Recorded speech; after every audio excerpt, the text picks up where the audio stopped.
to the platform Swiss Liver Patients Association Swiss HIPAA.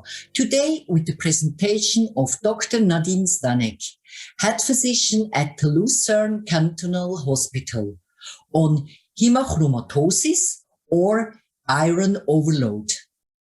Welcome, Dr. Stanek. Thank you for your invitation. Today we will have some words about haemochromatosis, the dark side of iron.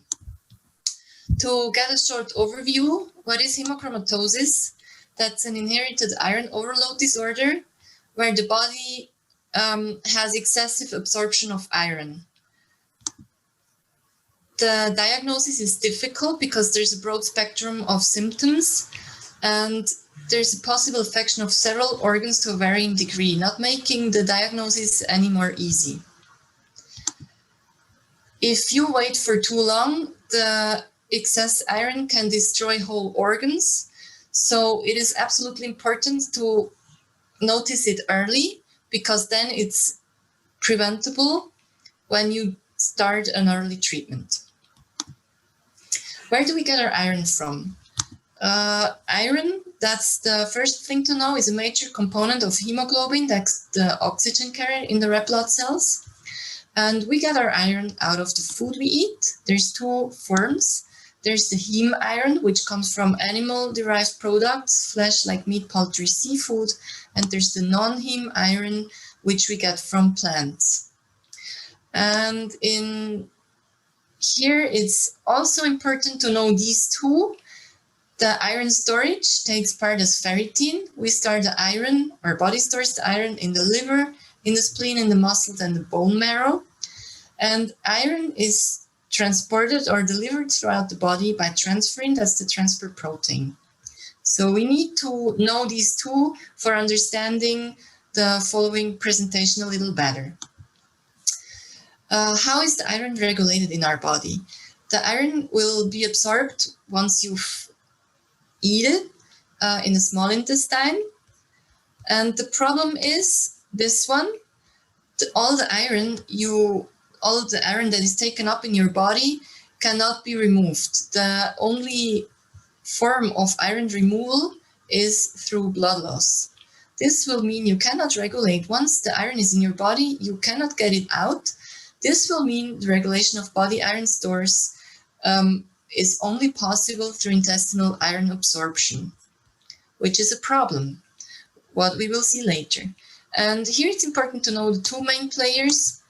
As we see here, we have here the intestinal, the small intestine, where the food iron is coming. We have here the intestinal skin, the barrier, and to this side, there's the bloodstream and the organs where the iron is stored.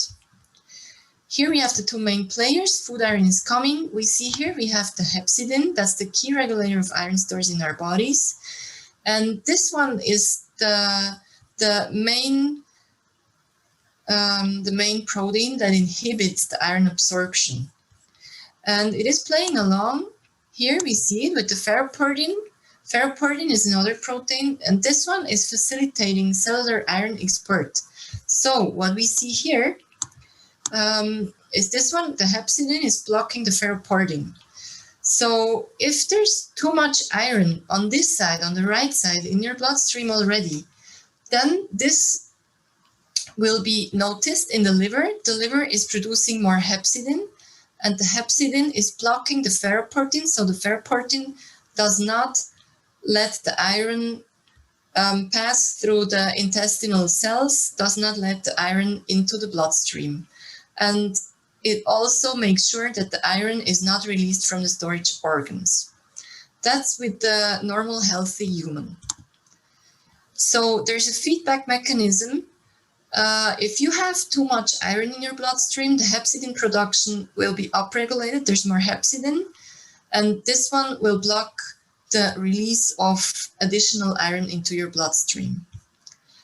If the mechanism is not working properly, as you have it in haemochromatosis, this will be a problem. As you see here, on the left side, you see the normal regulation. You have the plasma iron. If it's too high, this is the gene.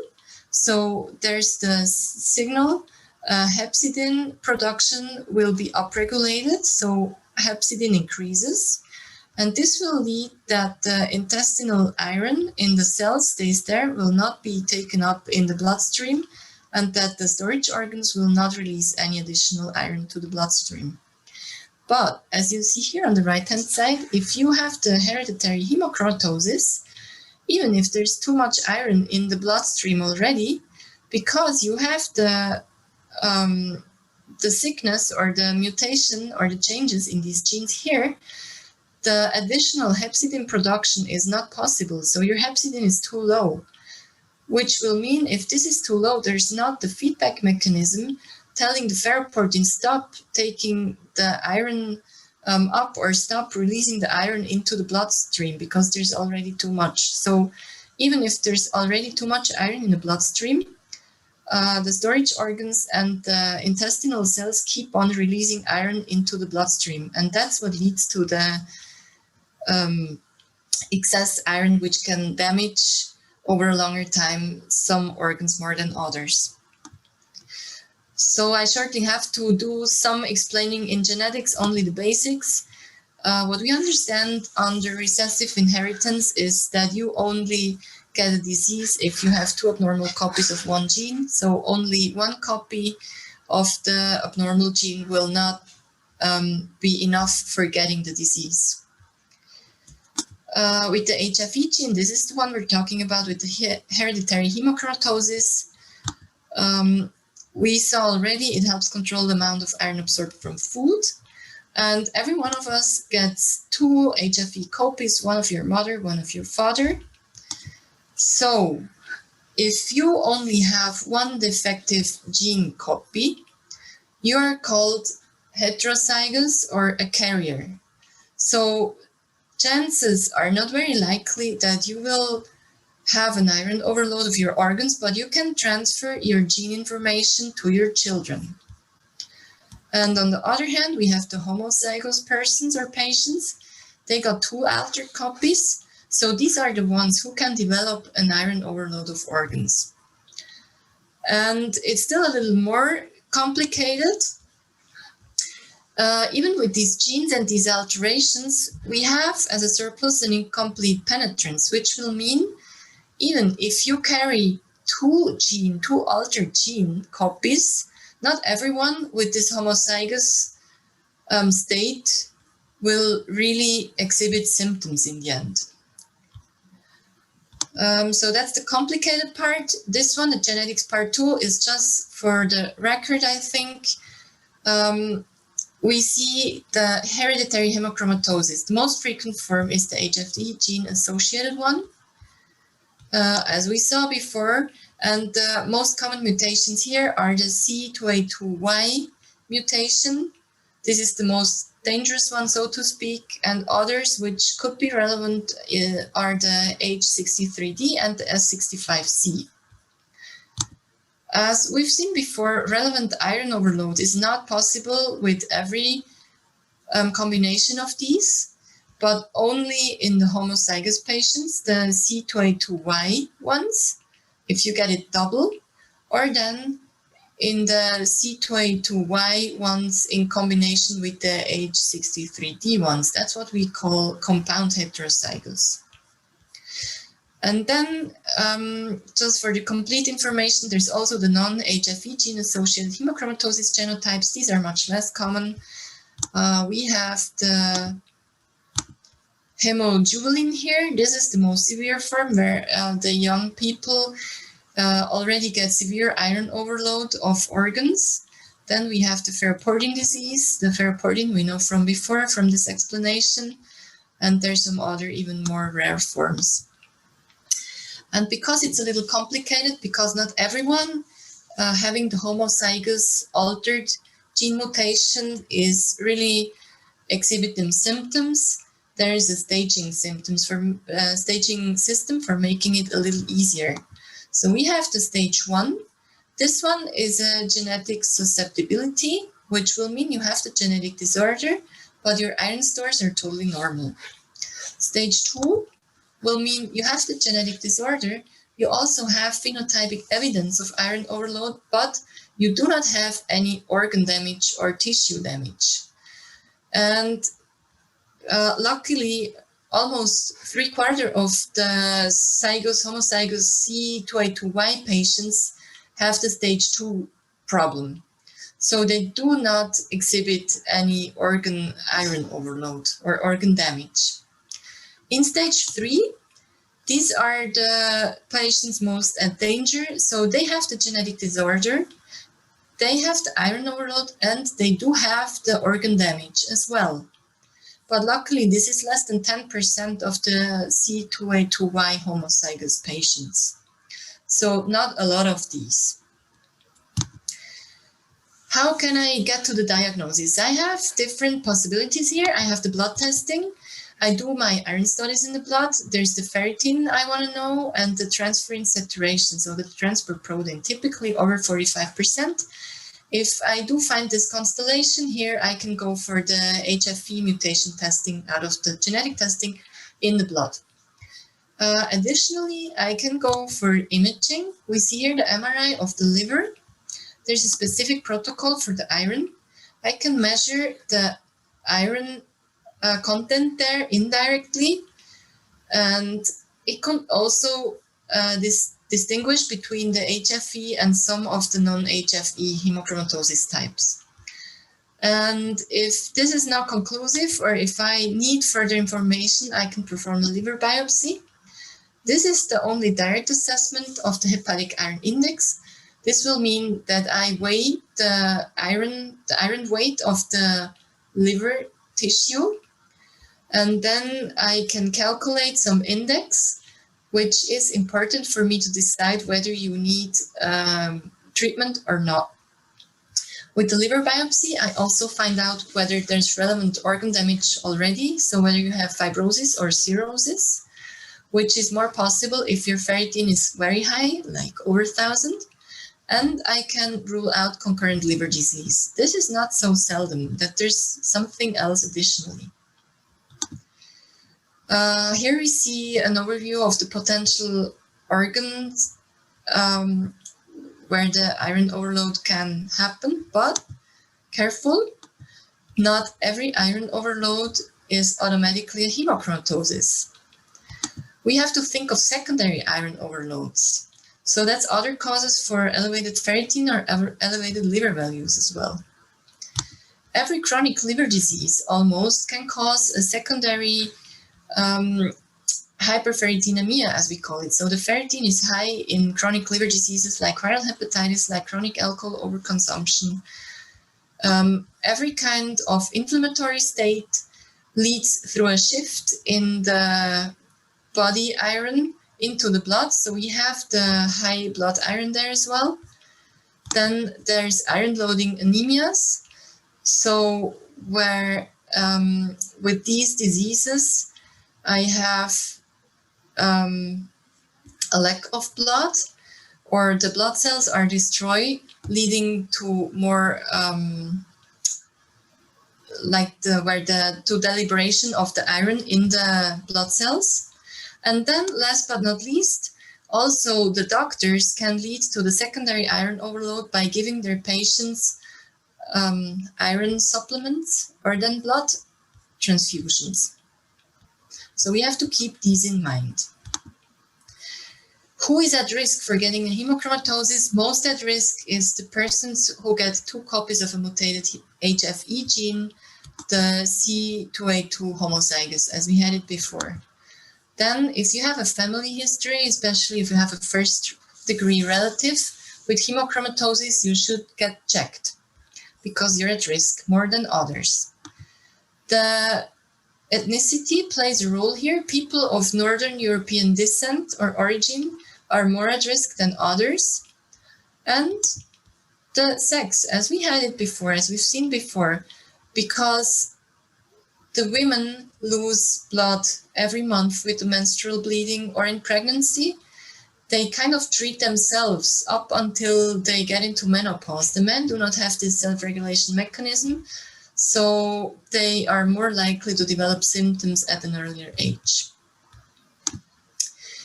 Here we have the overview of the affected organs. We see the pituitary gland, thyroid gland, adrenal gland, so all these glands, the pancreas.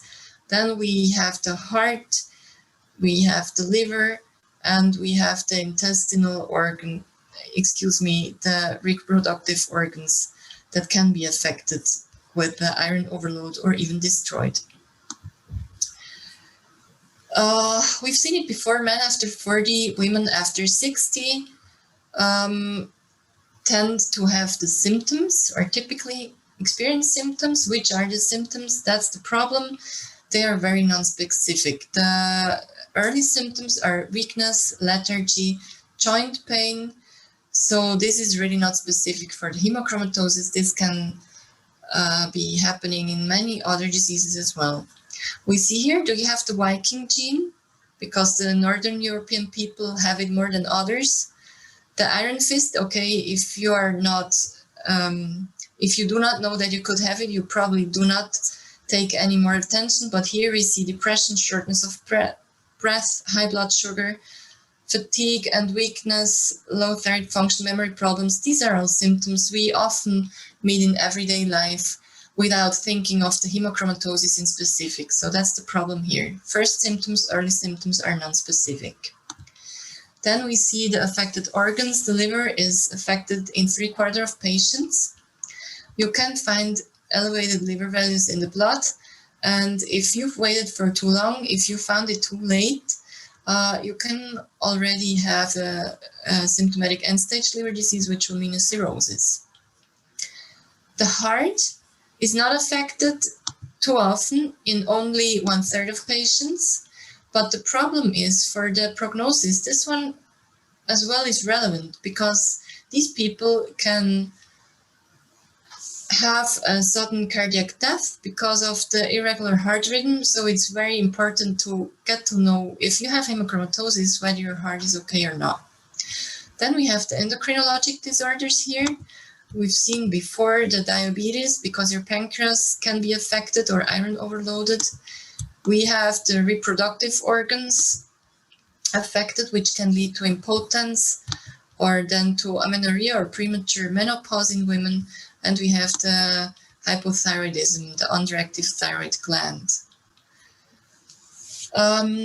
More often, we have the skin affected. These patients, they typically have a bronze or gray skin color. And the joints, maybe half of the patient have joint problems. Classically, this is the finger joints with pain and inflammation. And we see it here in the picture that's coming. That's what these look like. So this is not black people here. That's the normal skin color of a hemochromatosis patient. And we see how the finger joints are deformed here. Who and when to treat? The C22Y homozygous patients, if they have elevated ferritin and transferrin saturation, they should get treated. And for the others, the compound heterozygous patients or the H63D homozygous patients, you will try to guess or find out by liver biopsy the hepatic iron index. If this one is elevated above 1.9, you tend to go for treatment as well. So basics for therapies, you should limit additional iron and get iron out of the body as much as possible. How can you get there? With general measures. We see here you should totally avoid any additional vitamin C. So vitamin C supplements, they lead to better absorption of the iron out of the intestine. That's not what you want, so you should just avoid them. You should avoid additional liver damage, so be liver protective, avoid overweight, avoid too much alcohol. You should avoid the iron supplements. With the iron, with the iron-rich, like limit the intake of iron-rich foods.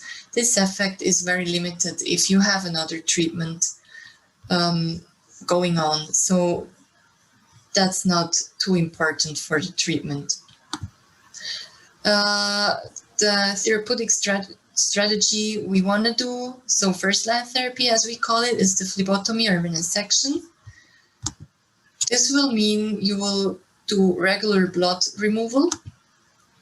Wherever you start with your ferritin, the goal level is between 50 and 100. And the important thing here is to keep your hemoglobin above 11. So you should make sure that you do not lack of total blood by doing these removals. Usually you start with weekly removals. Once you're balanced, once you're in your goal levels, then most often 3 to 4 phlebotomies a year will be enough to keeping your base level. How is it done? You see here, this one is not given but removed from your body. This will lead that the iron content in your bloodstream is lowered, and then the storage organ will release the iron to the bloodstream. And then if you take blood as well, this is forming a circle. This is the way you get the iron out in the end. If you cannot tolerate this treatment because you're anemic, because you have too less blood already, or you have a heart problem, there's the medical therapy with drugs, the chelation. Chelators are compounds that can form metal complexes with iron and then promote the iron excretion from the body. This is only second line, so only if you do not tolerate the blood taking. And there's different drugs here we can use. The prognosis, the most important thing is when you get your diagnosis, whether you have liver cirrhosis or not. For the symptoms, it's important to know that even by good treatment, not all of your symptoms will go back to better or vanish totally. We have the sense of well-being, the energy level is improving with treatment. Also, mild liver fibrosis, heart problems can get better, and your skin can get better with treatment. But even with good treatment, liver cirrhosis is never reversible. Diabetes and testicular atrophy, they will stay. And also your joint problems will probably not respond to the treatment very well. So this is my last slide. Coming to an end, family screening recommended when? Particularly first-degree relatives. So if someone gets diagnosed, think of your family. They should get tested for the ferritin, for the iron, or for the liver values in their blood. And if you're a parent, for your children, especially if you have many children, it's more easy to test the other parent because you get one gene of each parent.